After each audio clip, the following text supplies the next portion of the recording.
The following presentation is controversial and may be offensive to some audiences. Viewer discretion is advised. Hello, my name is Porter Stansberry. 14 years ago, I founded Stansberry and Associates Investment Research.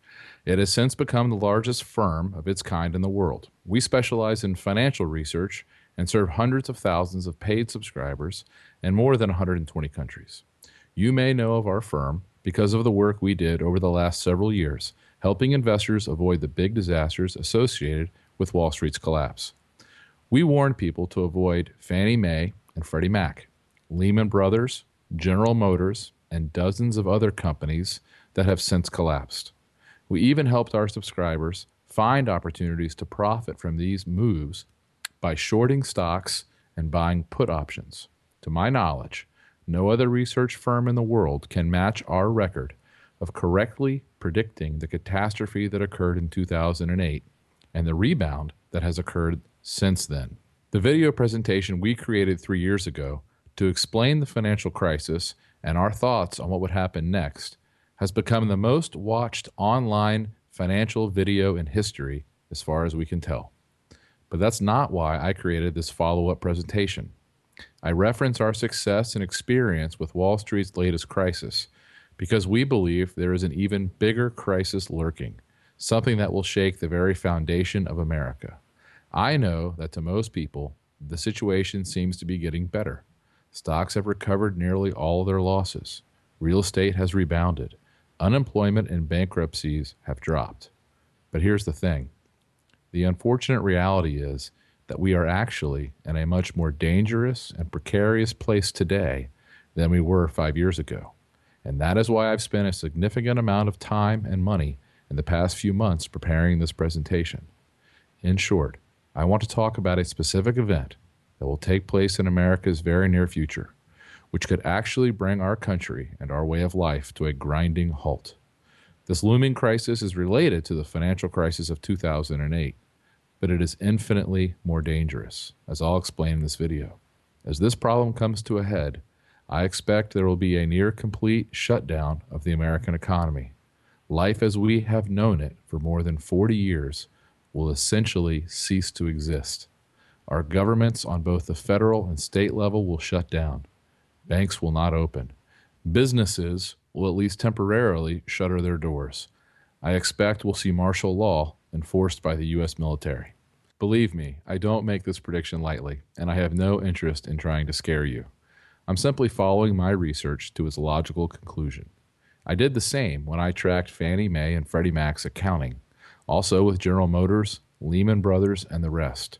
And when I began giving this warning in 2006, no one took me very seriously, not at first.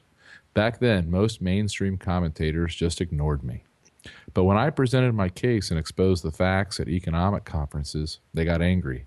They couldn't refute my research, but they weren't ready to accept the enormity of its conclusions either. That's why, before I go any further, I have to warn you. What I am going to say is controversial. It will offend many people, Democrats, Republicans, and Tea Partiers alike. In fact, I've already received dozens of pieces of hate mail. And the ideas and solutions I'm going to present might seem somewhat radical to you at first, perhaps even un-American. My guess is that, as you watch this presentation, you'll say, there's no way this could really happen, not here. But just remember, no one believed me 4 years ago when I said the world's largest mortgage bankers, Fannie Mae and Freddie Mac, would soon go bankrupt. And no one believed me when I said GM would soon go bankrupt as well, or that the same would happen to General Growth Properties, the biggest owner of mall property in America. But again, that's exactly what happened. No one believed me in 2011 when I said the crisis would cause riots in the streets. Then came the protests in Wisconsin and the Occupy Wall Street movement all over the country. And that brings us to today. The same financial problems I've been tracking from bank to bank and from company to company for the last 6 years have now found their way into the U.S. Treasury. I'll explain how this came to be.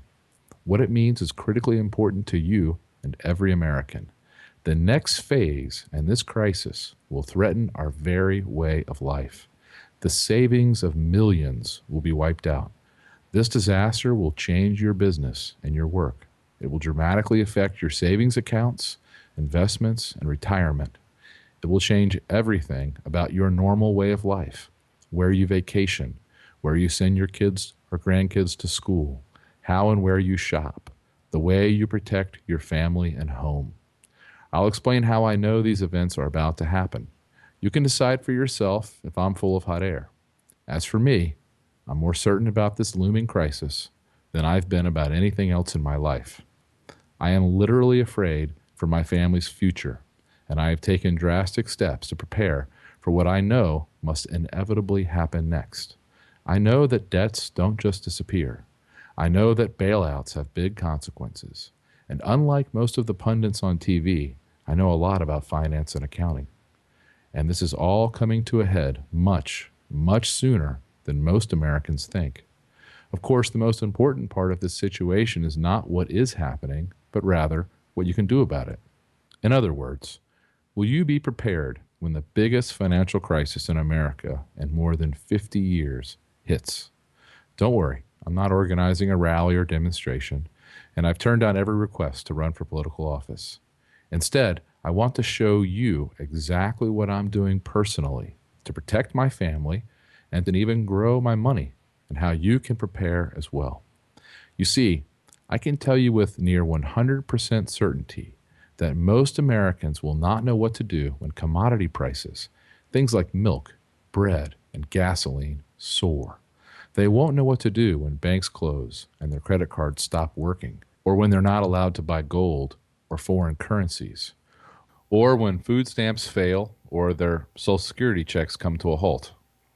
In short, our way of life in America is about to change, I promise you.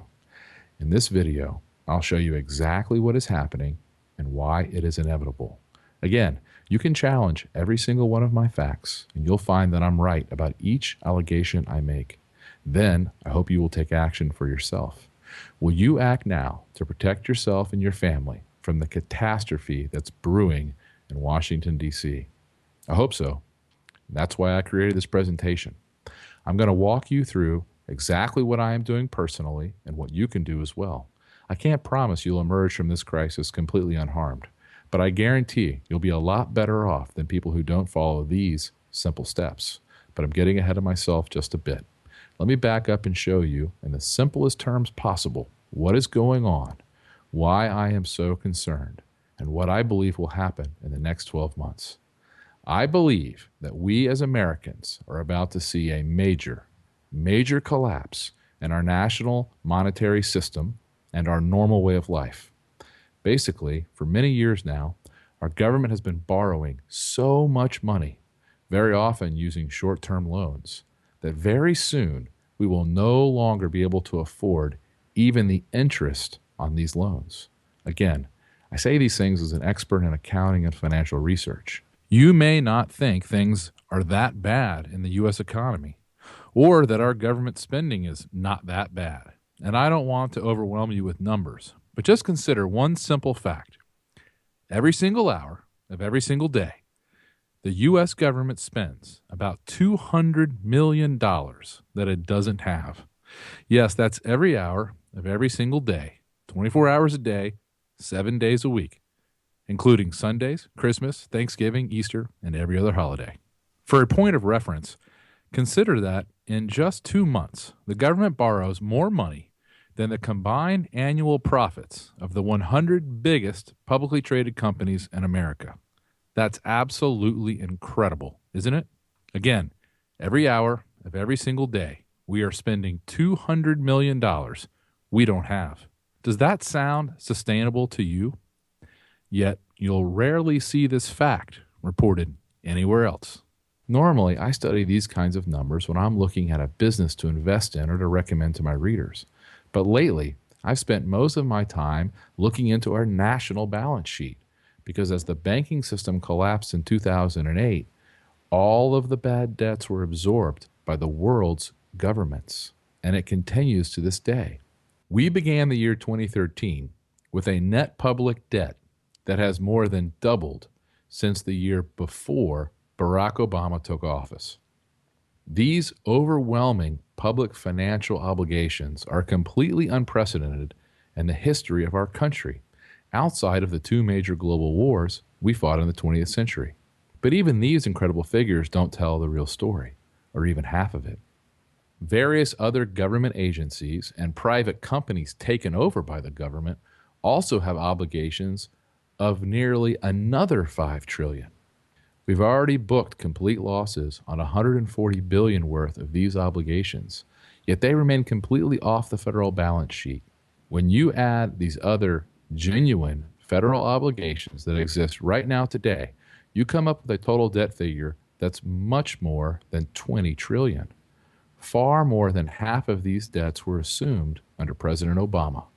We don't know what the full burden of these new and existing debts will be in total over time. That's because the Federal Reserve's power to manipulate interest rates is unlimited. At least for now, that's the case. We don't know how much of Fannie's and Freddie's bad debts will eventually be covered by the U.S. Treasury. We do know they have an unlimited line of credit, so it's a safe bet that we haven't seen the last of these charges. Finally, we have no idea what the eventual costs of the Federal Reserve's ongoing expansion of the monetary base will be over the long term. The one thing that's certain, however, these debts will not be free. They will carry a burden. Today, we have more government debt than any country in the history of the world. We have more debt than every country in the European Union combined. With each additional commitment, we sink further and further into debt, closing in upon the moment that we can simply no longer afford even the interest payments on our obligations. And here is the part that really matters. The cost of maintaining our debts are about to skyrocket. Right now, the Federal Reserve is manipulating interest rates down to almost zero. As a result, the interest rate at which our government can borrow money is at a record low level. In fact, the Federal Reserve has lowered its benchmark interest rate 10 times since August 2007, from 5.25% to a zone between 0 and 0.25%. Obviously, the current rate won't last forever. But what will happen if the average real interest rate ends up being just 4% annually and we pay it off over 30 years like a mortgage? Incredibly, we'll spend $34.3 trillion to simply repay what we owe right now. If the rate ends up being 6%, we'll spend $43.1 trillion. Now, of course, our politicians believe that through policy and currency manipulation, they can simply avoid paying any of these costs.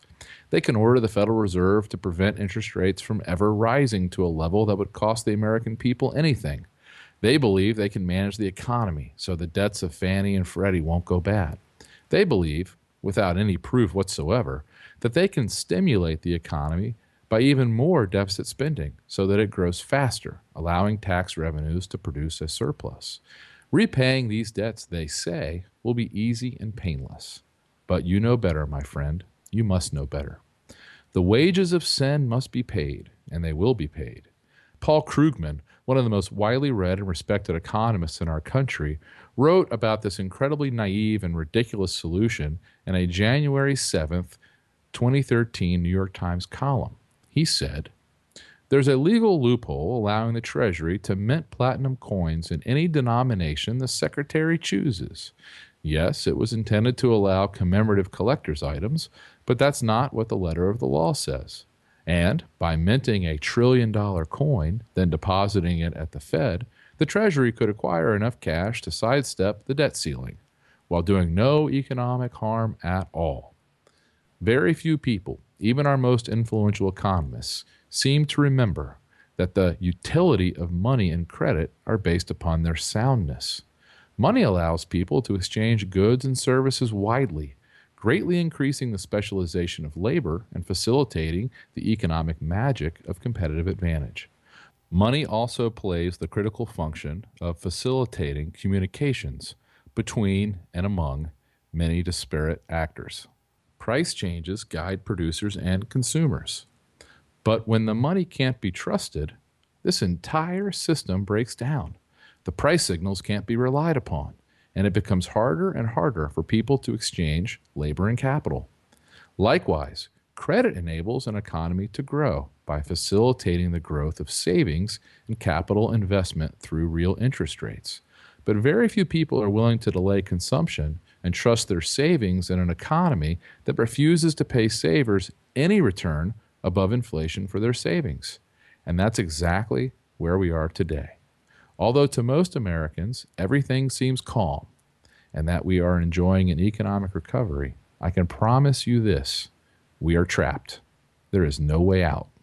And nobody in Washington, not Republicans, not Democrats, not even Tea Partiers, want you to realize how precarious our government's finances really are. They can't afford for you to understand this dilemma or what it means. But here's the thing, and this is the big secret the government hopes you never understand. According to even my most conservative calculations, again, using numbers provided by the Congressional Budget Office, a debt default by the U.S. government would be inevitable were it not for one simple anomaly, the one thing that has saved the United States so far. I'm talking about our country's unique ability to simply print more money. You see, the U.S. government has one very important weapon to use in this crisis so far. We are the only debtor in the world who can legally print U.S. dollars. And the U.S. dollar is what's known as the world's reserve currency. The dollar forms the basis of the world's financial system. It is what banks around the world hold in reserve against their loans. Again, that's a secret most politicians don't understand. As things stand right now, the U.S. government can't go broke in any ordinary sense of the word because it can simply print dollars to pay for its bad debts. It's been doing so since March of 2009. That might sound pretty good at first. Since we can always just print more money, what is there to worry about? Well, let me show you why our biggest advantage is about to disappear. You see, as things stand today, America is the only country in the world that doesn't have to pay for its imports in a foreign currency. Here's what I mean. Let's say you're a German and you want to buy oil from Saudi Arabia. You can't just pay for your oil in German marks or the new euro currency because the oil is priced in dollars. So you have to buy dollars first, then buy your oil. And that means the value of the German currency is of great importance to the German government. To maintain the value of its currency, Germans must produce at least as much as they consume from around the world. Otherwise, the value of its currency will begin to fall, causing prices to rise and its standard of living to decline. But in America, we've been able to consume as much as we want without worrying about acquiring the money to pay for it, because our dollars are accepted everywhere around the world. In short, for decades now, we haven't had to produce anything or export anything to get all the dollars we needed to buy all the oil and other goods our country required. All we had to do was borrow and print more money. And boy, did we. Take a look at this chart. Even as late as the 1970s, America was the world's largest creditor. But by the mid-1980s, we'd become a debtor to the world. And since the late 1990s, we've been the world's largest debtor. Today, our government owes more money to more people than anyone else in the world. With all of these bad debts piling up, we've had to begin repaying our debts by printing trillions of new dollars. With QE3, the latest round of quantitative easing, the Fed is now promising to print $85 billion a month. That's over $1 trillion a year. And now finally, the impact of this is being felt in a big way. As our creditors figure out what's happening, we are beginning to have very, very big problems. I believe our creditors, which include foreign countries and other investors here and abroad, will either completely stop accepting dollars in repayment or greatly discount the value of these new dollars. I'm sure you think that sounds crazy, but as I'll show you, it is already happening. In fact, Xia Shougung, a researcher at the Shanghai Institutes for International Studies, recently said, "The shortcomings of the current international monetary system pose a big threat to China's economy. That's why China is now actively taking steps to phase out the U.S. dollar because of its frustration with the U.S. government's mismanagement of our currency." And how does our government respond? We have the audacity to label China a currency manipulator. Do you see the irony here? As a result of what our government is doing today, I'm confident we will soon see an end of the U.S. dollar standard. In fact, I'm 100% sure of it. It's not a matter of if, but when. And I think it's going to happen much, much sooner than most people think. Of course, I'm not the only one saying this. Even some mainstream publications like the New York Post are recognizing the inevitability of this event. The Post recently reported that the U.S. dollar is getting perilously close to losing its status as the world's reserve currency. Should it cross the line, the 2008 financial crisis could look like a summer storm. And billionaire Ray Dalio of Bridgewater Associates, the largest and best performing hedge fund in the world, told CNBC that it is inevitable that the dollar's role as the world's currency will diminish from the dominant world currency to one of a few. Quote, it will fade probably fairly quickly, so the United States, which accounts for almost two-thirds of the reserves, will probably go down to 50% of the world's reserves. Keep in mind, the U.S. dollar has been the world's reserve currency for decades now, so most Americans don't have a clue about what the repercussions are of losing this status. And maybe you think it could never happen, but the truth is, this is exactly what happens when countries get too far in debt or when they consume too much or produce too little. In fact, the same thing happened to Great Britain in the 1970s. Most people don't know this, but Britain's sterling was the reserve currency for most of the world for nearly 200 years, for most of the 18th and 19th centuries.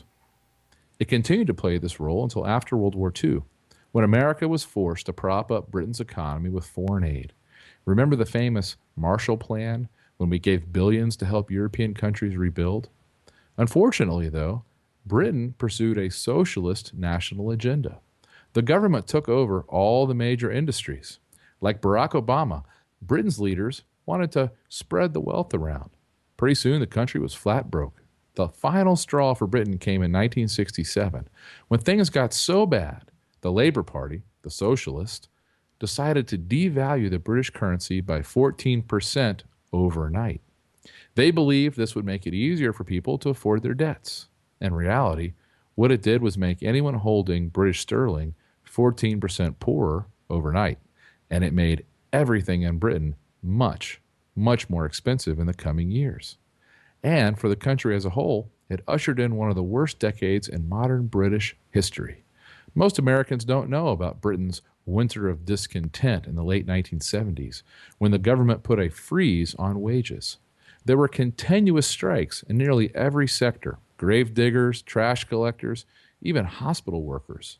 Things got so bad at one point that many hospitals were reduced to accepting emergency patients, and mothers giving birth had to bring their own linens. In 1975, inflation in Britain skyrocketed 26.9% in a single year. The government also imposed what was known as the three-day week in 1974. In short, businesses were limited to using electricity for only 3 specified consecutive days each week, and they were prohibited from working longer hours on those days. Television companies were required to cease broadcasting at 10:30 p.m. to save electricity. Just how bad were things exactly? Well, here's a photo of the garbage that piled up because they didn't have enough money to pay the trash collectors a fair wage. Imagine, Britain was a global superpower for 150 years. But when they started intentionally devaluing their currency, things went straight downhill. It's now obviously clear that the same thing that happened to Britain's sterling when it was the world's reserve currency is now happening to the U.S. dollar. In fact, the exchange value of the U.S. dollar has fallen nearly 10% since June 2010, and its rate of decline is accelerating. As the U.S. dollar continues to lose its position as the world's currency, gas, oil, and other commodities will continue to skyrocket. Almost everything we consume will get dramatically more expensive. All the clothing, furniture, and household goods we import from China. All the food we get from Central and South America. All the electronics, television, computers, and cars we get from Asia and Europe. And when you look back over the past few years, the numbers are startling. This chart shows how much a few key commodities have skyrocketed in price just since the beginning of 2009. And the point here is simple. As we print more money, the price of the world's most essential commodities have soared. This is not a coincidence. Around the world, as we print, prices soar. Citizens protest. Governments get overthrown. And it's only going to get worse. Because here's the important fact you simply must understand about the United States right now. Our government cannot stop printing money because there is no possible way for us to actually afford our existing debts. No one wants you to know this. No one. That's why, despite the obvious inflation going on all around the world, the Fed continues to say there's no inflation at all. And that's the scary part to me. Just like in a third world country, the government is radically devaluing the dollar and simply lying to everyone about what's really happening. Whether you realize it or not, there is already a run on the dollar. Many of our creditors, like the Chinese, are getting out of the dollar as fast as they can via strategic commodities like copper, gold, and oil. That's partly why commodity prices are soaring. Unfortunately, skyrocketing commodity prices are just the beginning. There are other disastrous consequences to the U.S. dollar losing status as the world's currency. For example, as demand for U.S. dollars around the globe decreases, interest rates will skyrocket. Instead of getting a mortgage at today's incredibly low rate of around 3%, it might cost you 8%, or even 10% or 15%. Imagine what that would do to housing prices. Stock prices will likely plummet by at least 40% in a matter of weeks as a result of this event in the currency markets. We had a small taste of this in 2011, but believe me, it's going to get much, much worse from here. As investment banker and best-selling author James Rickards writes in his new book, Currency Wars, if the currency collapses, everything else goes with it. Stocks, bonds, commodities, derivatives, and other investments are all priced in a nation's currency. If you destroy the currency, you destroy all markets and the nation. That's the harsh reality we are facing, and it's what no politician will ever tell you. What's happened over the last few years is that investors are finally wising up to the mess that we are in. This is why countries like Germany are taking nearly all of their gold stored around the world and bringing it back home. They are worried, and they have every right to be. In the financial world, they refer to this as capital flight. And what it means is, when people figure out that their savings in U.S. dollars are in jeopardy, they look for better and safer alternatives. This is why gold prices have gone up for 12 straight years. As far as we are aware, no other asset has ever gone up for 12 straight years in the history of our nation. But remember, we are not the first to go through this. When Germans realized their currency was being destroyed in the 1920s, they got their money into Swiss francs and gold as quickly as possible. When Argentinians realized their currency was being destroyed in recent years, they did the same by moving money as quickly and as quietly as possible into safer currency and into hard assets like land and precious metals. It's the same with the U.S. dollar right now. As it continues to lose its position as the world's reserve currency, it will cause a brutal downturn in our economy, which will be about 10 times worse than the mortgage crisis of 2008. Remember, we bailed ourselves out of the last crisis by simply printing trillions and trillions of new dollars. In a currency crisis, that's not possible. Printing money only makes the situation worse. Again, I'm not the only one saying this. As Barron's reported, the demand for dollars from the rest of the world has been of an estimable benefit to the U.S. economy. It quite simply allows Americans to consume more than they produce and save less than they invest. In other words, to live beyond our means. And listen to what Sam Zell, the 60th richest man in America, according to Forbes magazine, said on a rare interview with CNBC. My single biggest financial concern is the loss of the dollar as the reserve currency. I can't imagine anything more disastrous to our country. I'm hoping against hope that it ain't going to happen. But you're already seeing things in the markets that are suggesting that confidence in the dollar is waning. I think you could see a 25% reduction in the standard of living in this country if the U.S. dollar was no longer the world's reserve currency. That's how valuable it is. You see, what will also happen as a result of this looming currency crisis and the end of the US dollar as the world's reserve currency is a massive inflation in America, the likes of which we have never seen before. When everyone is trying to get rid of their US dollars and our federal government just continues printing more, this crisis will reach epic proportions. Remember, we as Americans are not immune to the basic laws of economics and finance. Over the past 100 years, many other governments have tried to do what our government is doing today. That is, printing money to pay for insurmountable debts. And in the past 100 years, this type of inflation and debt crisis has reared its ugly head in Germany, Russia, Austria, Argentina, Brazil, Chile, Poland, the Ukraine, Japan, and China, just to name a few. Greece is falling apart. Italy, Ireland, Portugal, and Spain are all in trouble too. And now the same process is well underway in the United States. As Bill Gross, founder, managing director, and co-CIO of PIMCO, wrote recently, the future price tag of printing $6 trillion worth of checks comes in the form of inflation and devaluation of currencies. And George Mellon of the Wall Street Journal echoed these sentiments when he said, indeed, it is unlikely that Americans themselves will escape the inflationary consequences of current Fed policy. The Fed is financing a vast and rising federal deficit, following a practice that has been a surefire prescription for domestic inflation from time immemorial. It's painfully clear that we have a major problem on our hands. Perhaps we could right the ship if we could drastically reduce costs and cut spending. But that's the exact opposite of what our politicians are doing today. Our political leaders are now on a runaway suicide course. They've come to believe that narrowing the tax base and printing billions and billions of dollars is the formula for prosperity. It has never worked ever in human history, and it will never work now. Like I said, these theories have all been tried in many other places around the world, Zimbabwe, Argentina, Germany after World War I, and they never work. No nation in history ever became wealthier by going deeply into debt and then printing the money required to repay the loans. And despite what nearly all politicians seem to think, and what many pop culture economists appear to believe, I 100% guarantee it will not work here either.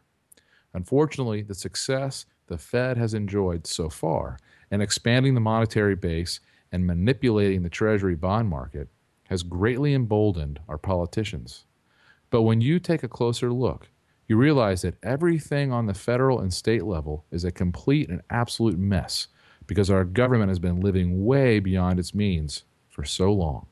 Did you know that according to the Center on Budget and Policy Priorities, a Washington, D.C. based think tank, some 31 states are working to close $55 billion in shortfalls for the 2013 fiscal year. As the center recently reported, these gaps are all the more daunting because states' options for addressing them are fewer and more difficult than in recent years. And the Federal Reserve Bank of New York recently found that municipal bond defaults are in fact much greater than rating agencies have reported. Standard & Poor's reported 47 defaults between 1986 and 2011, but according to the New York Fed, there were in fact 2,366 defaults, 50 times more. Remember, unlike the federal government, states can't typically run a deficit, so they are taking drastic steps to cut back. For example, a town in Ohio turned off 766 of the town's 5,200 streetlights, which will remain turned off for 2 years. They hope to save $185,000. Philadelphia announced it is closing 37 schools because the district is out of time and out of options, according to Superintendent William Haidt. Budget crises have prompted states to explore early release options for prisoners. California is scrambling to comply with the Supreme Court order to reduce its inmate population by 30,000 people by mid-2013. New Jersey Governor Chris Christie confirmed that this problem is going on all over the country. He told 60 Minutes, "It's not like you can avoid it forever, because it's here now. And we all know it's here. And the federal government doesn't have the money to paper over it anymore either for the states. The day of reckoning has arrived. That's it. and it's going to arrive everywhere. Timing will vary a bit depending upon which state you're in, but it's coming. We spent too much on everything. We spent too much. We spent money we didn't have. We borrowed money just crazily. The credit cards maxed out, and it's over. It's over. That's why Christie and other governors around the country are now introducing bills to slash pension benefits to government employees. As laughable as these steps are, at least they are taking steps in the right direction, making drastic and dramatic changes to save money.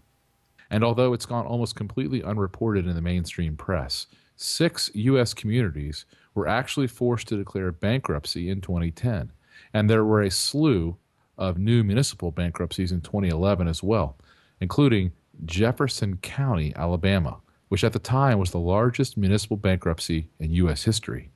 Of course, that was topped in 2012, when 3 California municipalities declared bankruptcy in a matter of weeks, including the new largest municipal bankruptcy in U.S. history, Stockton, a city of 290,000 people east of San Francisco.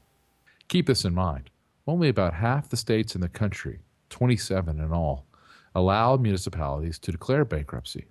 If it were allowed everywhere, I'm sure we'd see twice as many bankruptcies as we're seeing today. But for most places where bankruptcy is not allowed, they just keep kicking the can down the road rather than address the real problems. In Baltimore, where my firm's offices are headquartered, the city can't legally declare bankruptcy.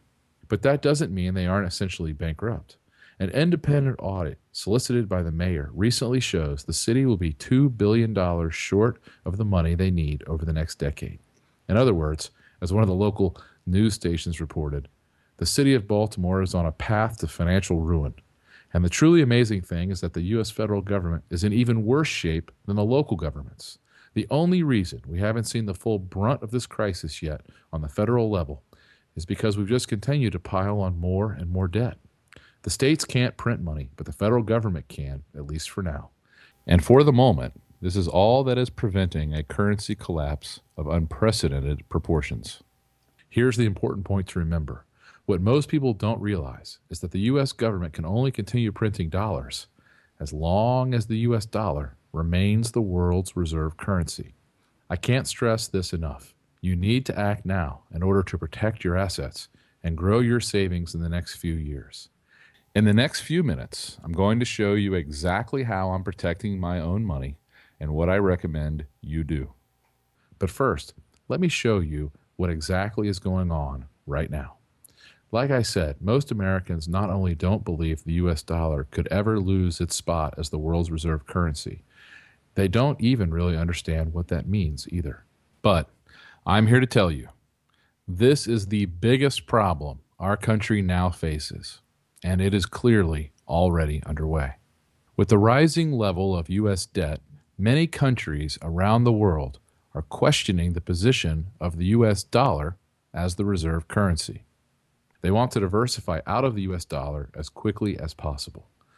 The latest sign of a move away from the dollar as a reserve currency is that China and South Korea recently came to an agreement that allows firms to settle deals in either the Chinese yuan or the South Korean won instead of the U.S. dollar.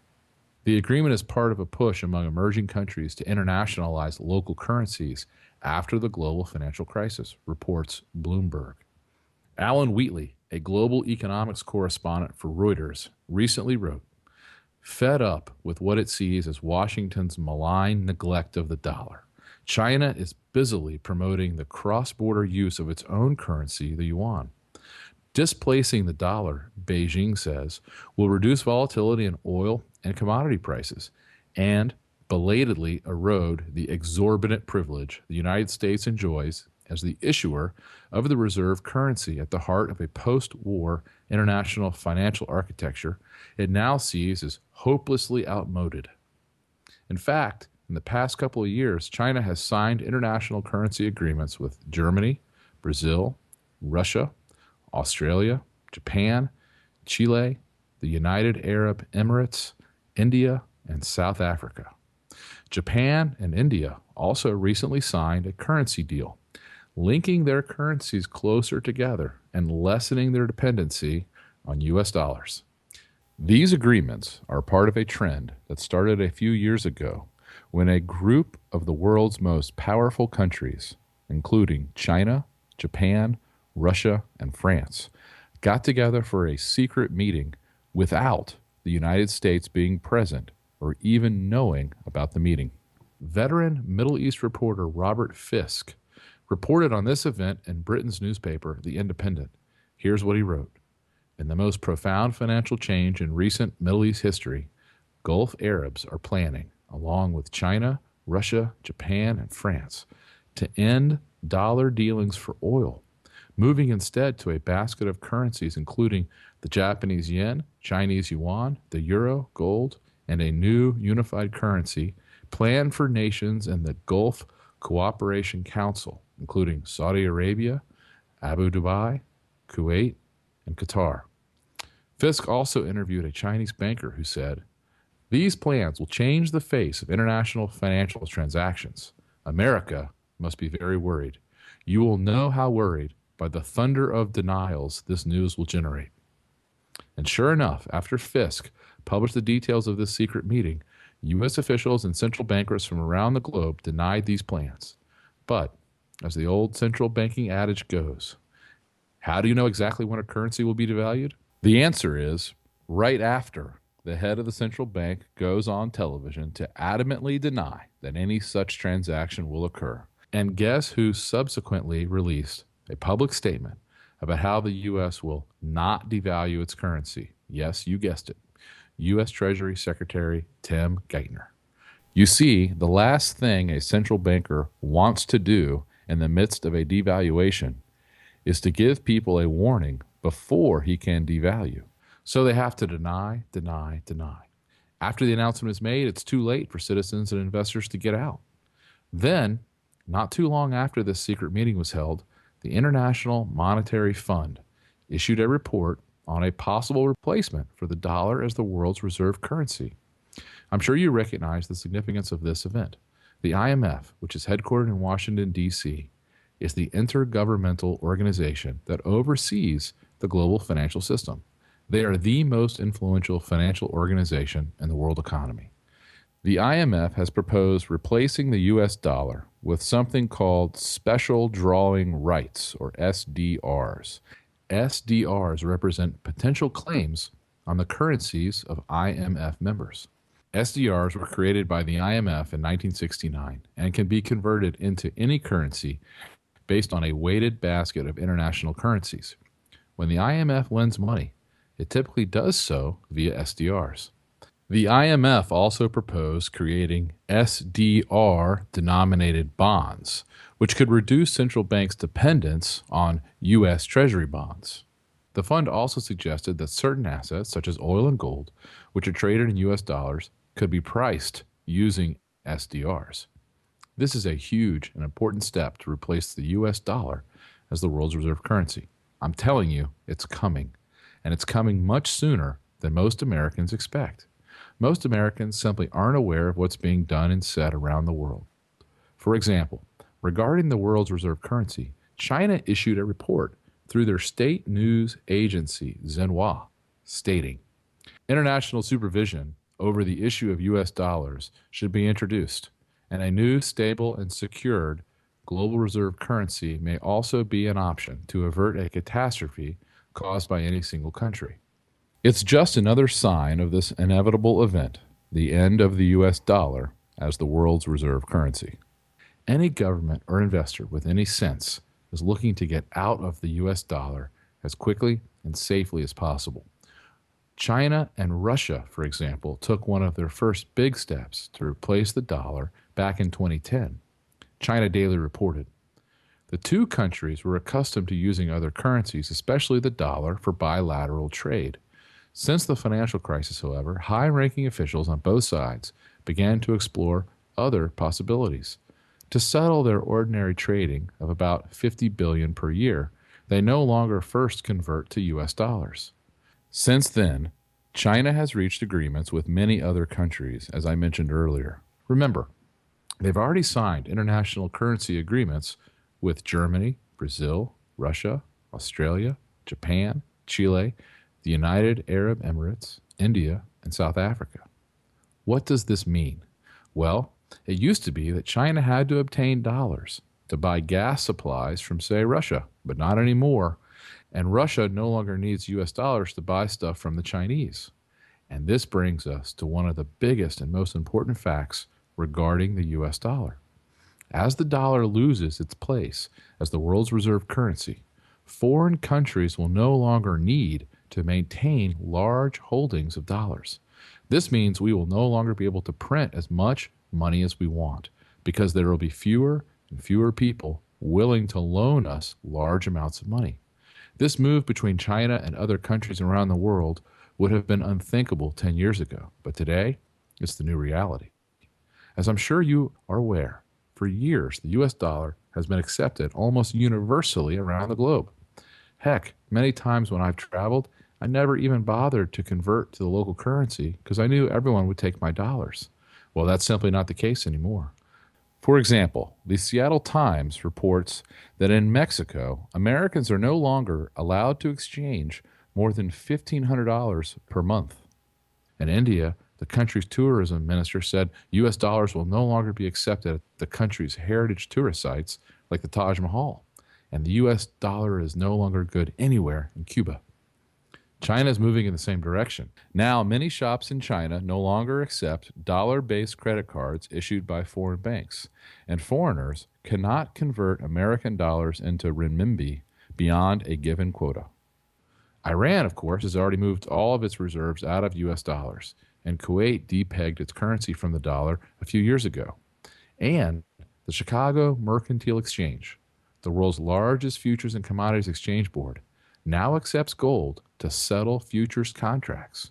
Until recently, the exchange typically accepted only U.S. treasuries and bonds as payment.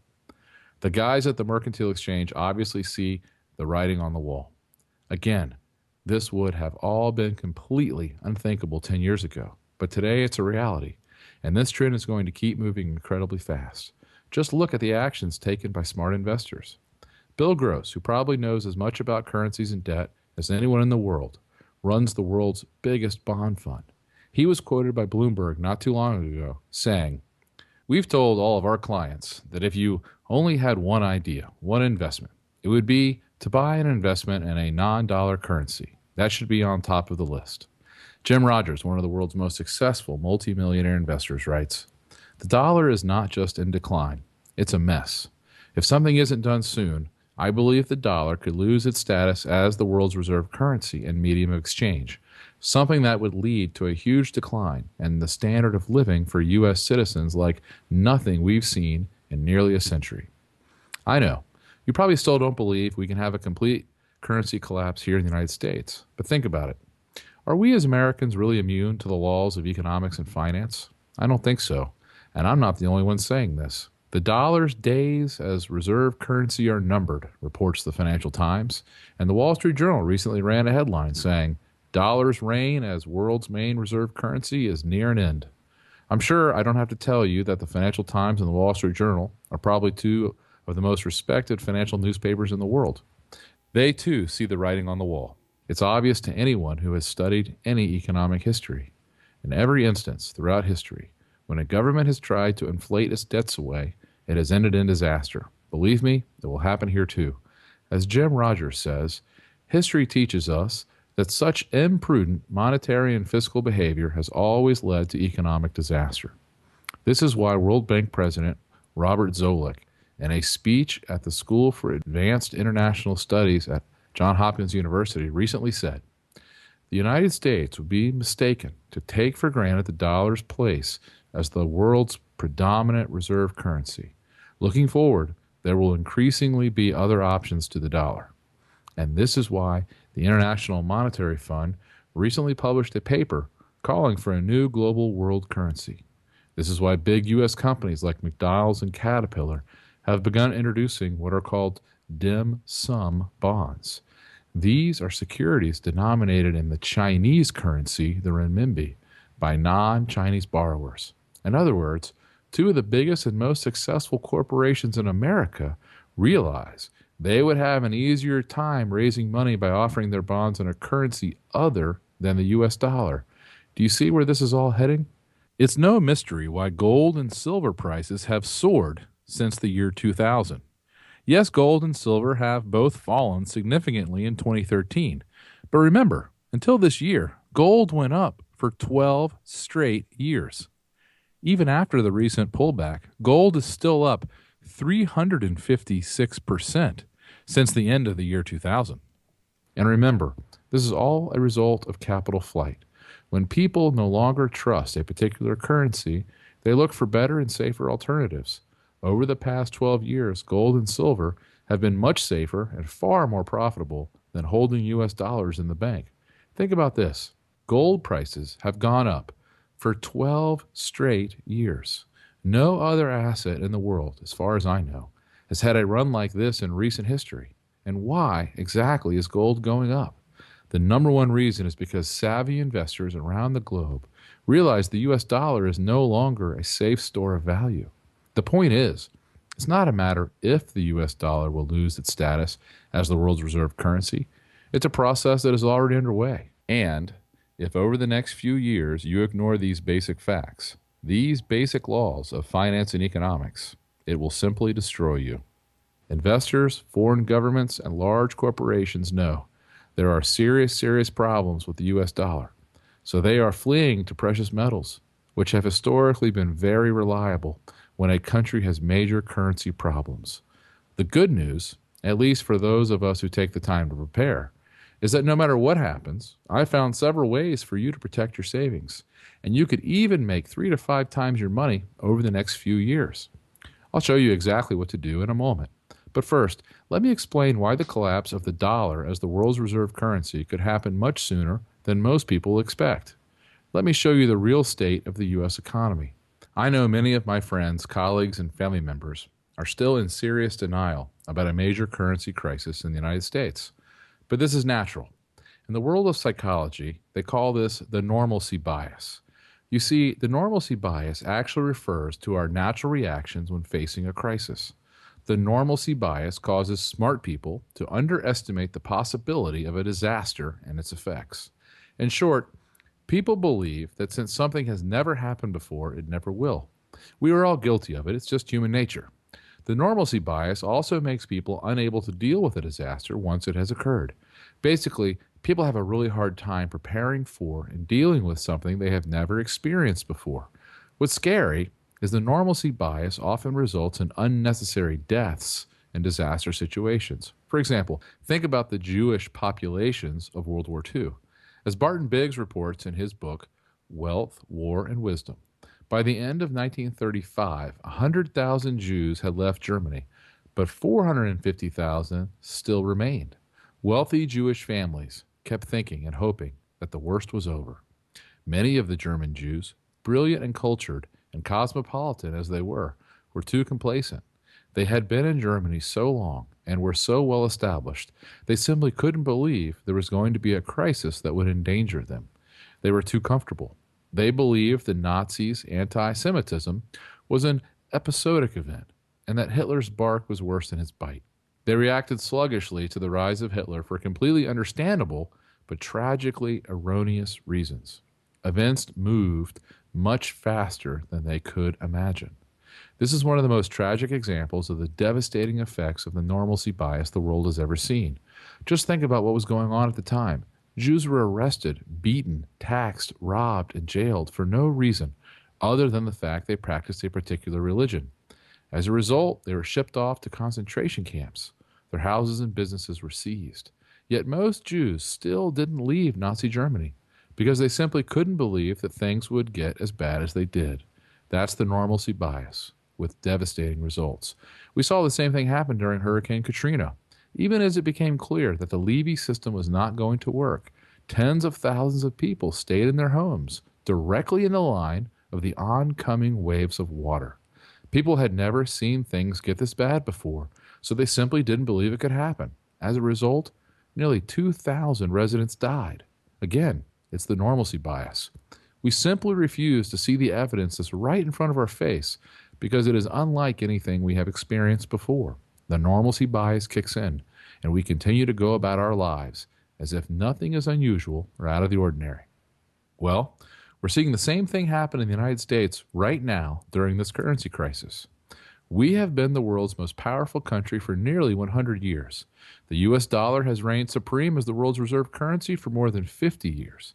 Most of us in America simply cannot fathom these things changing. But I promise you, things are changing, and faster than most people realize.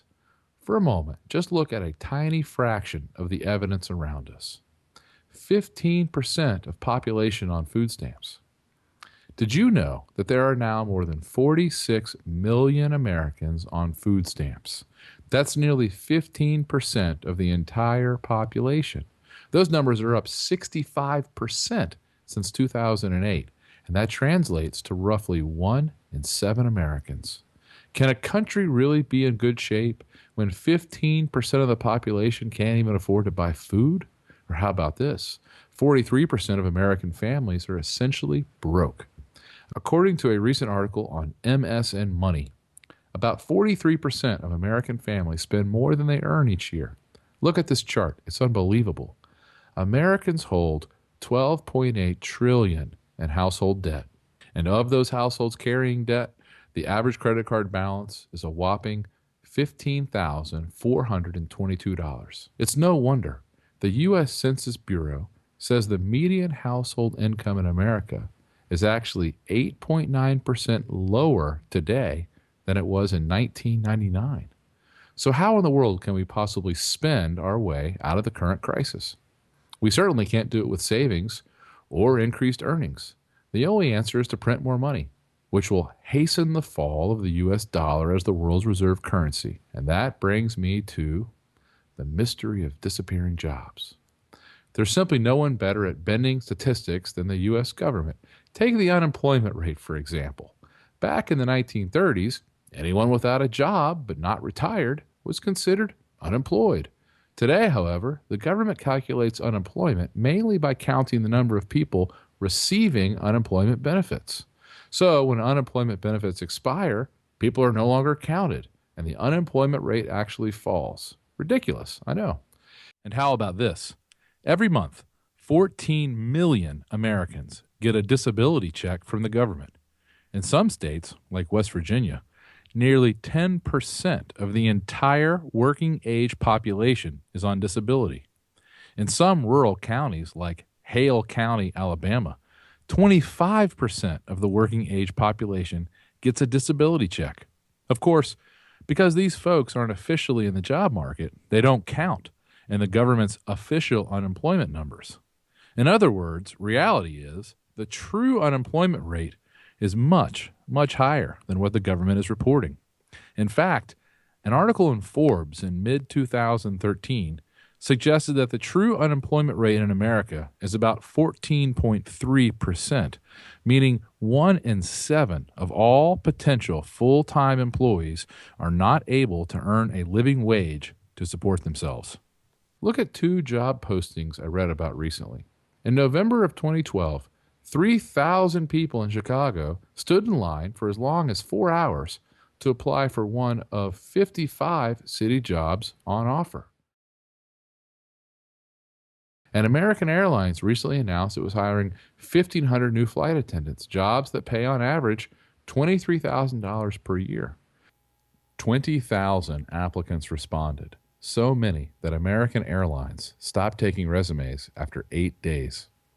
The point is, our country is not growing jobs because the government is making it harder and harder for businesses to thrive. And with current regulations in place, our country will never experience the type of growth necessary to dig our government out of the hole they've put themselves in. I'm sure you think I'm exaggerating, but just look at what the CEO of one of America's most important companies said recently. Intel CEO Paul Otellini said in a speech, "I can tell you definitively that it cost $1 billion more per factory for me to build, equip, and operate a semiconductor manufacturing facility in the United States." He said that 90% of the additional costs are not from higher labor rates, but from higher taxes and regulatory charges, which other nations simply don't impose. Cypress Semiconductor CEO T.J. Rogers agreed that the problem is not higher U.S. wages, but anti-business laws. He was quoted in an interview with CNET News saying, "The killer factor in California for a manufacturer to create, say, 1,000 blue-collar jobs is a hostile government that doesn't want you there and demonstrates it in thousands of ways." Few Americans today realize that the United States has overtaken Japan and now has the highest corporate tax rate in the developed world. Why would anyone want to start a business here when they can do it for less money and keep more of the money they make by locating elsewhere? It's just another good reason to avoid the U.S. dollar. So is this. Did you know that in 1979, there were 61 American companies that earned a top-level AAA credit rating from Moody's? Today, there are only 4: Automatic Data Processing, ExxonMobil, Johnson & Johnson, and Microsoft. Does this sound like an economic recovery to you? When only 4 companies in the entire country are stable enough to earn a AAA credit rating? Me neither. And think about this. Can you really have any AAA-rated companies in a country where the government is not AAA rated? I don't have an answer for that. And so far, these companies have not been downgraded along with the U.S. government. But remember, most of their assets are in U.S. dollars, so it could soon mean big problems for these companies as well, even though they've been as conservative and responsible as possible with their finances. That's the thing you need to remember. It doesn't matter if you personally have a good credit rating or very little debt. When the U.S. dollar goes down as the world's reserve currency, it's going to have disastrous effects for every American and for nearly every asset in America. You simply must take some simple steps to protect yourself as much as possible. This currency crisis is going to get much, much worse. It's going to make the mortgage crisis of 2008 look like a walk in the park. Almost every state in the country is on the verge of bankruptcy. The federal government has borrowed an impossible amount of money, which we will never be able to pay back. Our economy is an absolute mess. Taxes are sky high already, and now Obama, in his second term, has already raised taxes beginning this year. I'm sure we'll see tax hike proposals in the years to come too. Plus, nearly all of the world's major financial players are preparing for an alternative to the U.S. dollar as the world's reserve currency. To me, it is so obvious that we are about to experience a serious currency crisis. I can't believe people can deny this reality with a straight face, and I think that's part of the problem. Today, it's not uncommon to find editorials in some of the most respected publications like the New York Times stating that it's impossible for the U.S. to have a debt crisis. But I promise you, the people making such idiotic claims today are going to be humiliated when all of this unfolds. They'll be just like the guys pumping internet stocks in 1999, or the guys saying real estate could never go down in 2005. In hindsight, it will all appear to be so obvious. Yet today, for most people, the idea of the U.S. dollar collapsing is still an unfathomable event. And if you still have your own doubts that this could really occur, just take another look at the price of gold and silver compared to the U.S. dollar over the past decade. Think about this. The only reason people buy precious metals like gold and silver is because they realize there are major problems with saving money in ordinary currencies. And as you can see here in this chart, since 2000, gold is up more than 300%, while silver is up around 250%. Yes, gold and silver have fallen back significantly in 2013, but this is a natural, normal correction after such astonishing moves over the past dozen years. And I promise you this, both gold and silver are going much, much higher than their highs of recent years, and much, much higher than their current prices today. Anyone with any sense or basic understanding of economics can tell the U.S. dollar is doomed, and as it continues to collapse, it's going to have major repercussions. Yet most Americans are completely clueless about what this all means. In fact, do this at the next party you attend. Ask a group of people their thoughts on the U.S. dollar losing its position as the world's reserve currency. I know for a fact people will look at you like you're speaking complete gibberish. But the dollar will lose its position as the world's reserve currency. I guarantee it. And like I said, it's all going to happen much sooner than most people think. In fact, it's already underway. So what can you do? Well, I've done a lot of research on this development and have found a surprising number of simple things you can do to not only protect what you've currently got, but to also potentially make quite a bit of money as this currency crisis unfolds. Here's what I recommend. In order to protect and possibly even grow your wealth in the next few years, there's a series of pretty simple financial moves I believe you should begin making immediately. And here's something I want you to keep in mind. Right now, all of these moves are easy and fairly straightforward to implement. But if you wait to do these things, I believe they will almost certainly get very expensive, difficult, and even impossible to do. If you do these things now, not only will you be better prepared to weather the coming storm, I believe you could also make quite a bit of money over the next few years. And if I'm wrong about this whole thing, if we don't have a currency crisis at all in the next few years, well, that's the best part. I think you'll still make very good gains. Even if all we get out of this crisis is mild inflation, you will still be set up to do very, very well. So here are the specific steps you should take. Step number 1, get some of your money beyond the reach of the U.S. government. It's perfectly legal and a lot easier than you think.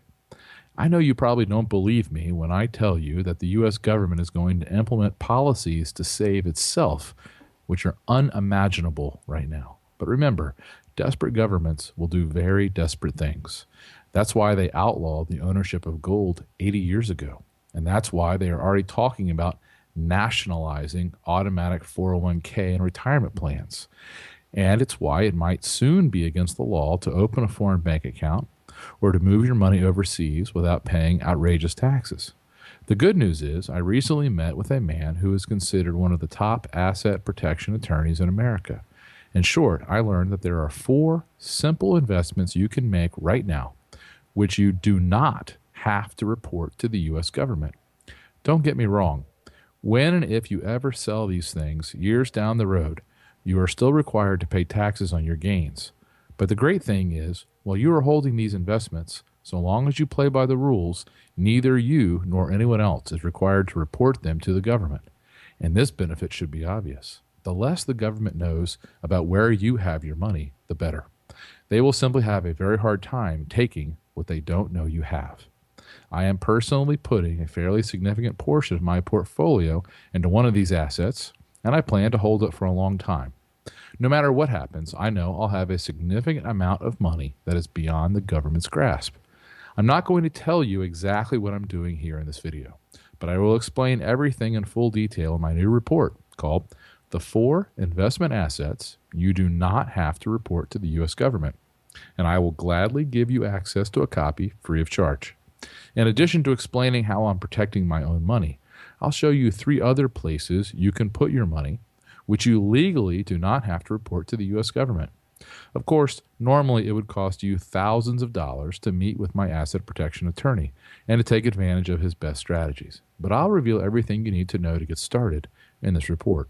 Plus, I'd like to send you information on step number 2, how to acquire the world's safest assets, which are likely to perform best during this period. What I'm talking about here is buying as much gold and silver as you can reasonably afford. I know gold has had a huge run, jumping more than 300% in the past decade.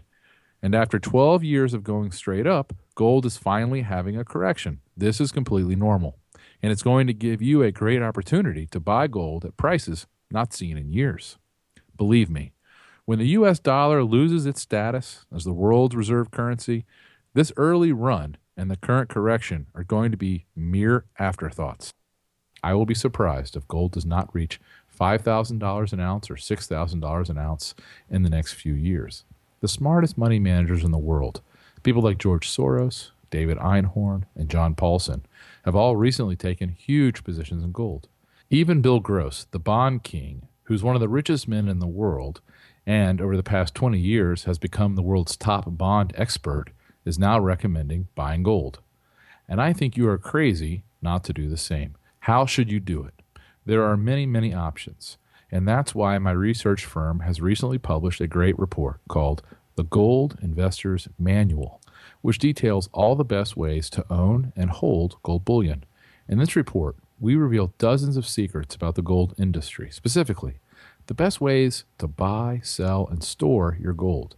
It explains why some gold coins are better than others, how to buy gold with zero dealer markup, how to easily and safely store some of your gold overseas very cheaply, where to hide it, and so much more.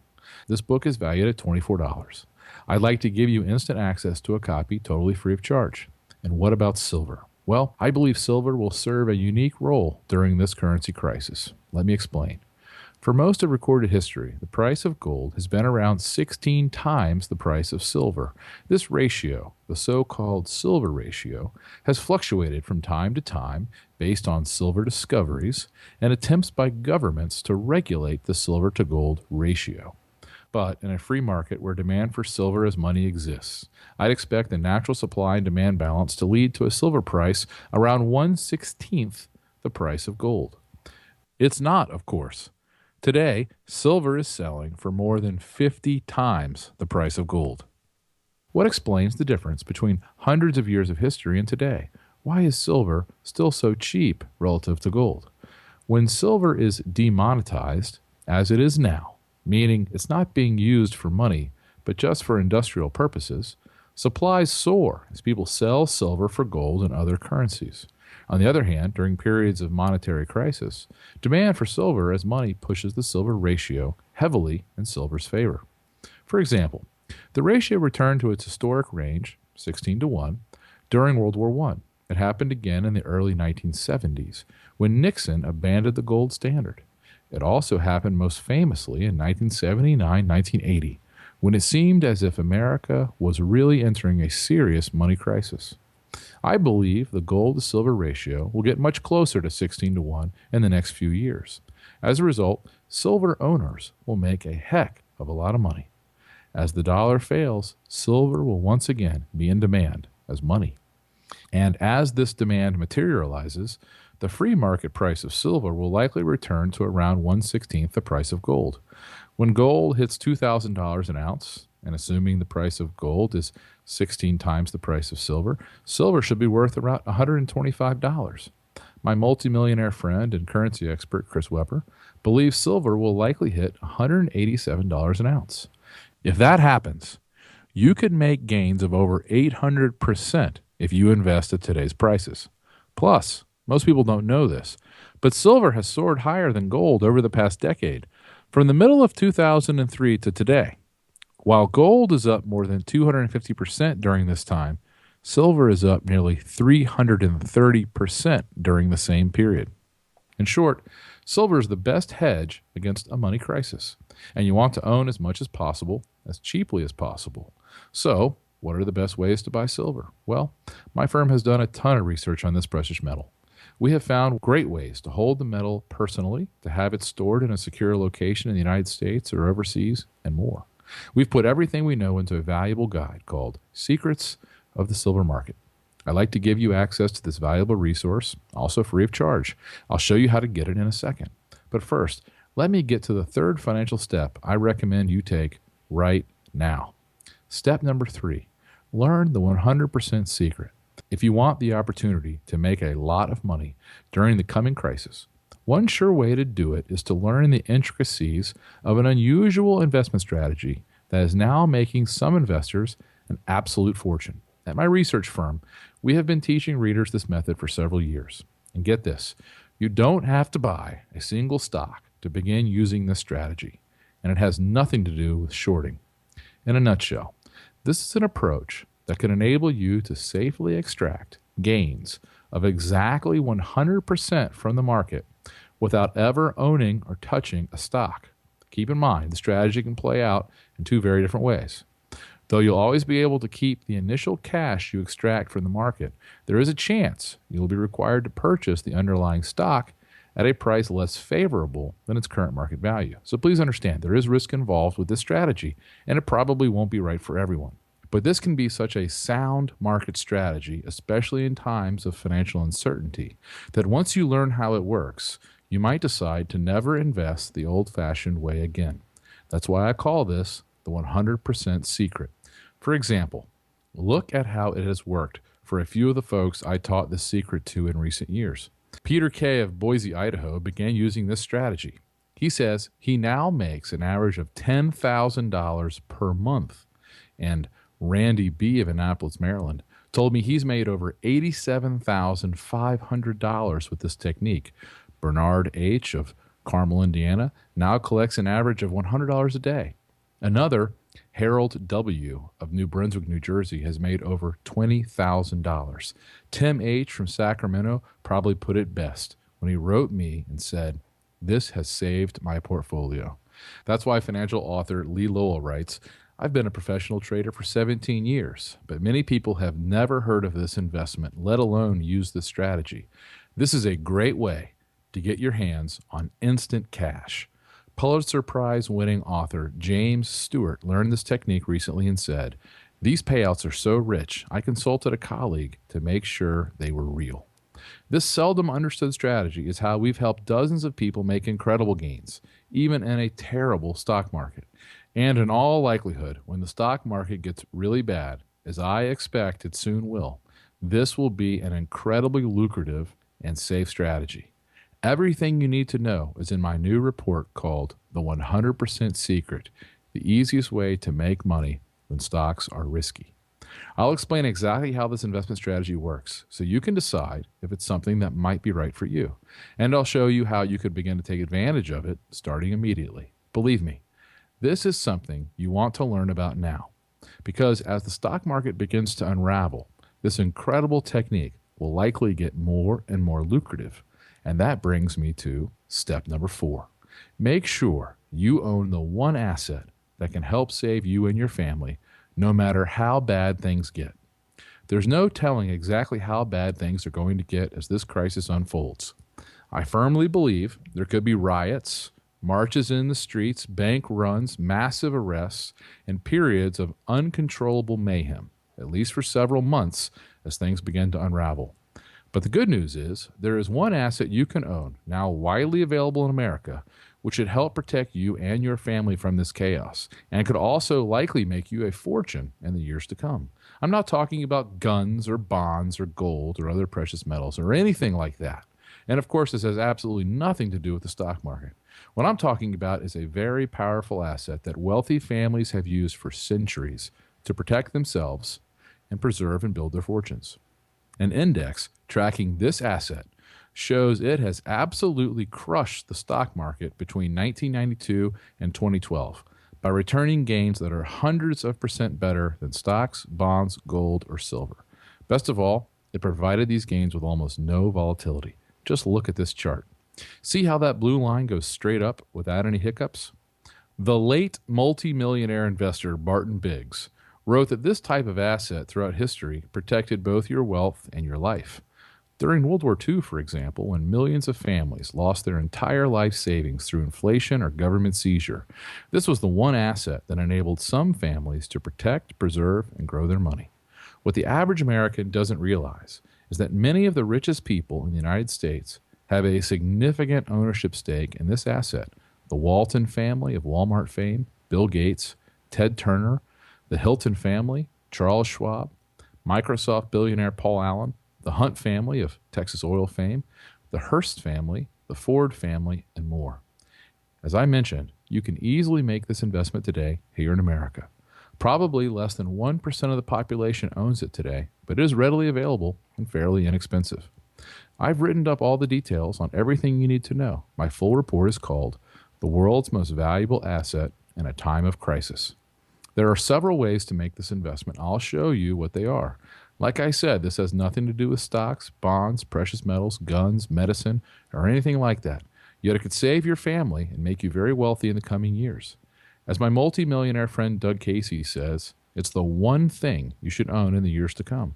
I don't want to say any more about it than that here in this presentation. The truth is, the fewer people who know about this investment secret, the better. So how can you begin taking these simple steps right away? Well, my company, Stansberry & Associates Investment Research, is a financial research firm. We have a staff of about 100 people, and our main objective is to find safe and profitable investment ideas that you are not likely to hear about anywhere else. Since we started this business a decade ago, we've helped a lot of people make a lot of money. Harold T. from Montana wrote recently to say, My IRA has gone from a low of $315,000 to the present high of $952,000. I can only thank you for changing my life so much. Dan K. from San Diego also contacted us recently to say, since joining, my portfolio has grown by several $100,000. I look forward to a long and prosperous relationship. We even got an interesting note recently from a reader named Ulysses Reuter, who says he's been making a small killing, enough to buy a nice-sized boat and a house in Mexico. Here's the photo he sent. Mr. Reuter added, we took delivery of her 3 weeks ago and are cruising the Bahamas. In October, we will take her through the Panama Canal over to the Pacific side since I just bought a home in Mexico. Then there was the nice note from Mitchell D. from Ithaca, New York. He said, I was working long hours with overtime to make a living when I joined you. The excellent results have allowed me to retire early. Believe me, nothing makes me feel better than receiving notes like these. But I have to tell you, right now, I am really worried that a lot of our subscribers and many hardworking Americans are going to get caught totally by surprise when this crisis escalates. People have watched the stock market rebound to the same levels it fell from in 2008 and 2009. They've watched real estate prices start to creep back up, and they mistakenly think the worst is behind us, when in reality, all that's been done is to pile on more debt. We've basically papered over our debt problems with more debt. Can you imagine if your family was in debt and you decided to solve the problem by simply borrowing more and more money? We all know that would be a disaster for a family, yet many supposedly smart people think it could actually work for a country. The sad truth is, it can work only as long as the rest of the world is willing to accumulate more and more U.S. dollars, and only as long as the U.S. dollar remains the world's reserve currency. As we've seen on both counts, those days are very quickly coming to an end. Even with all that has happened in recent times, the downgrade of the U.S. government by Standard & Poor's, the spike in gold and silver prices, the calls for a new world currency, many Americans still aren't taking the steps necessary to prepare themselves. These folks are going to be in for a very rude awakening. I sincerely hope you're not one of them. That's why I created this presentation. And that's why I like to send you the full details on exactly how I believe this is all going to unfold, and exactly how to protect yourself and even prosper during these once-in-a-lifetime events. Remember, the government is not going to save you. Think about this. If the government couldn't rescue one small city after a natural disaster in New Orleans, how is it going to save all of us when the entire country is in a crisis? You can either let things happen to you, or you can take a few simple steps and take charge of your family's fate. You know, it's funny. When we began writing about the looming collapse of the bond market and the risk to the U.S. dollar, a lot of people called us right-wing nut jobs or gold bugs. But that was when silver was still trading for less than $20 and when gold was under $1,000. That was before food prices soared. It was before the Fed began to print trillions of new dollars every year and before Standard & Poor's downgraded our country's credit rating. That was before folks realized most of the states are going bankrupt, before they saw that even doubling taxes wouldn't end our annual deficit, and before Barack Obama essentially doubled our net public debt. We knew all of these things were going to happen, even though it was hard to believe our own conclusions. And we know all of these problems are going to get worse, much, much worse. The fact is, we can't afford our debts. We can't stop printing money. And as a result, we're going to see a massive dollar crisis. The only question is, what will it take for you to recognize the crisis for what it is? How high will gold have to go? How many banks will have to be seized by the FDIC? How high will oil have to soar, or food prices, or foreign currencies? When will you finally realize there is a problem? I hope you will act now. When the coming currency crisis hits a critical state, it will happen very, very quickly. If our government suddenly finds itself unable to sell bonds at a reasonable price, the U.S. dollar will collapse and become near worthless overnight. It's sad, but most people, even smart and successful people, will do nothing. They will continue to assume tomorrow is going to be pretty much the same as today. Mark my words. As this currency crisis snowballs, these people are going to get wiped out. Please, don't let that happen to you and your family. You can give my research a look and receive everything I've mentioned here at absolutely no risk or obligation. Simply let me know you'd like to take a trial subscription to my monthly newsletter, Stansberry's Investment Advisory, and I will immediately give you access to Research Report Number 1, the 4 investment assets you do not have to report to the U.S. government. Research Report Number 2, the Gold Investor's Manual. Research Report Number 3, Secrets of the Silver Market. Research Report Number 4, the 100% secret, the easiest way to make money in a risky stock market. Research Report Number 5, the world's most valuable asset in a time of crisis. Also, on the second Friday of each month, I'll send you my monthly newsletter, Stansberry's Investment Advisory. I'll keep you up to date on exactly what's going on regarding this financial crisis. And I'll show you some unusual and incredible ways to make money now as the currency collapse continues to unfold. We have found some great ways to make a fortune as the government continues to try to bail out one failing industry after another. I'll also keep you up to date on what I'm doing to protect myself. I'll make sure you stay abreast of changes to the laws and government interventions. And every day the markets are open, I'll send you my paid subscribers only email called the Stansberry & Associates Digest. In short, I report on all the work my firm is doing, the most interesting investment ideas, what we're researching now, and what we expect to happen in the months to come. So how much does my work cost, and how can you get started? Well, a 1-year subscription, including everything I mentioned here, normally costs $149 per year. That's what many others have paid. But right now, you can try my research for less than half the normal rate. You'll pay just $49.50 for an entire year. That's a 66% discount. Why so cheap? Well, to be honest, our business really only works if our subscribers stick with us for the long term. But we realize you've got to try our work first to see if it's right for you. And that's why, through this presentation, we're making it so cheap and essentially risk-free to try. What I mean is, you'll have the next 4 months to take a look at the research reports I've just described, plus the next 4 issues of my newsletter and the next 4 months of my daily digest reports. If you decide for any reason, within the first 4 months, that my work is not right for you, just let us know and you can receive a full refund and keep everything you've received so far. In other words, by taking me up on this offer, you are agreeing only to try my work to see if you like it. Please take the simple steps necessary to protect yourself and your family. At the very least, start a subscription to my work, which gives you immediate access to all of the valuable reports you need to see. Print them out or save them to your computer so you have them forever. Then, take 4 months to check out my research. If you decide it doesn't make sense for you for any reason, just call my customer service group located in my Baltimore office. We have a toll-free telephone line, and you can request a full refund for the money you paid in a matter of minutes. And even if you decide after 4 months that my work is not for you, no problem. You can still get a prorated refund for any time remaining on your subscription. The point is, maybe you want to read my work over the next year, and maybe not. But at the very least, take advantage of this free trial so you can understand what's going on and how to protect yourself. I hope you'll take the simple next step and read the reports my team and I have spent an incredible amount of time and money preparing. I know in my heart it will be one of the best financial moves you ever make, and I want you to remember one important point.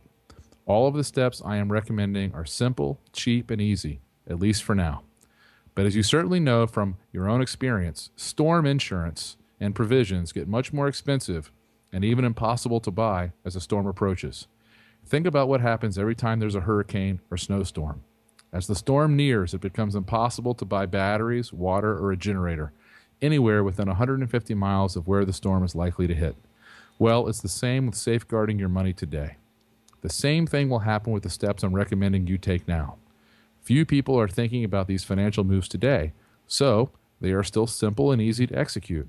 But as the coming financial storm nears and more people clamor to save themselves, these moves will become extremely expensive and even impossible to make. You want to take action now. Because the thing to remember about a currency collapse is that it happens gradually, and then very suddenly. Americans and foreign investors are clearly losing faith in the U.S. dollar. Over the past few years, it has been a progressive and steady decline. But when the final collapse occurs, there will be no announcement. There will be no warning. It will be devastating and swift. Whether you decide to read my research or not, please do the smart and prudent thing. Take the necessary actions now to protect yourself and your family. To get started, simply click on the Subscribe Now link below, which will take you to a secure order form. Your order will be processed immediately, and you'll have access to all of my work in a matter of minutes. One more thing you might want to know. As I mentioned earlier, we have hundreds of thousands of customers all across the globe. We have grown to be the biggest research organization of our kind in the world, and we have an A+ rating with the leading online reputation management website. You can't reach an A+ status without lots and lots of happy customers. Plus, we have earned something else no rating agency can ever bestow. To date, we have had more than 35,000 subscribers from around the globe tell us they like our work so much they want to receive it for life, the rest of their lives. In my mind, this is the absolute strongest endorsement we can ever receive because it comes directly from the people who know us best, our customers. Of course, I'm not asking you to make any big commitment. All I want you to do is take a few minutes to sign up for a no-risk trial subscription. Take an immediate look at all the research reports I've described. All this information is yours to keep, whether you choose to continue reading my work or not. You're not risking even a penny to check everything out. Get started now by clicking the Subscribe Now link below. This will take you to a secure order form where you'll have the chance to review everything before submitting your order. Thank you for watching.